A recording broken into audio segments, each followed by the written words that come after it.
Hello friends, जय जगन्नाथ। केमती अच्छे आपण मैंने आशा करछि आपण मैंने बहुत भलरे थिबे। मु आज बनैबी अँला आचार। अँला आचार बनैया पई मु प्रथमे अँला को धोई भल भाबे धोई नैछि। ताकू आमे गोटे कढ़ई रे सिझेई नबा। नुआ नुआ सुंदर वीडियो देखिबा पई आपण मैंने मो चैनल को सब्सक्राइब कर दियंतु आ बेल आइकन को प्रेस कर दियंतु। देखो मुझे मु अँला को सिझे नी सिझीगला भल भाव में आम काढ़ी नबा आ ठंडा हाँपाई छाड़ीदबा। अँला विषय में कौन कहबी, आपण मैंने जानी थे यहाँ देहपाई केते लाभदायक होता है। देह आ चुट्टी बहुत बढ़िया होता है। आपण मैंने यहाँ थे बनईकी खातु को बहुत दिन पर्यंत स्टोर करके भी रखिपारे। देखो ये मोर ठंडा हो जाइए, केते सुंदर भाव में सिझी जाइए। आपड़ से पानी को बिल्कुल भी फोपाड़े, रखिकी टिके ठंडा हो गले पीदेवे, बहुत बढ़िया लगे। हाँ, अँलाटा माने बहुत टेस्ट ही न थाए किंतु देहपाई बहुत भल होता है। आपण मैंने यही प्रोसेस रे बनातु। देखंतु एहीपरि गोटी गोटी करिकी ताको आमे काटी नबा। या धरो मु किछि बनैबी चटनी आउ किछि बनैबी आचार।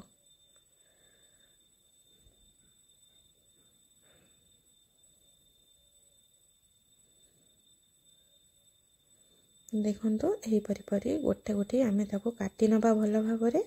आ मंजी भी आम फोपाड़बार ना, कौन सी जिनस फोपाड़बार ना। आपको मंजी की भी रखिकी सुखिकी माने ग्राइंड करके खाई पारिबे, बहुत भल होता है। यार टिके कषाड़िया स्वाद थाए, से आम एक गुड़े पाग धरिकी माने आचार को बनैबा बहुत भल लगे। मुझे गुड़ नहीं टिके मिल गला परे एठी अँला को पकई दबा।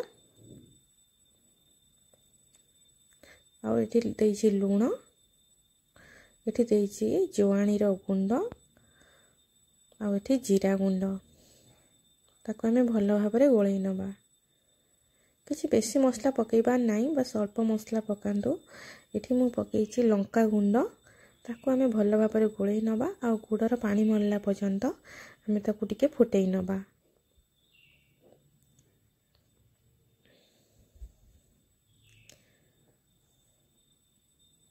ये देखो भल भाव में फुटीगला। यहीपरि भाव में फुटब आउ पानीटा मरिब। तापरे जिते अठा होना गुड़ से आम बंद करदे आ ठंडा हाँपाई छाड़ीदबा। आपण यहीपरि भाव में बनातु, बहुत दिन पर्यंत स्टोर करके रखु आ खातु, बहुत बढ़िया लगे। शीत दिन में यहाँ मिली थाए बहुत परिमाण में। आपण मैंने या चाहिए बनईकी स्टोर करके रखिपारे। जानते चुट्टी केते लाभदायक होता है अँला। माने को फुटेकी भी तेल रे लगे था। आपण मैंने थे यहाँ बनईकी रखु आ खातु। मत कमेंट कहतु केमती लगे। रही जय जगन्नाथ।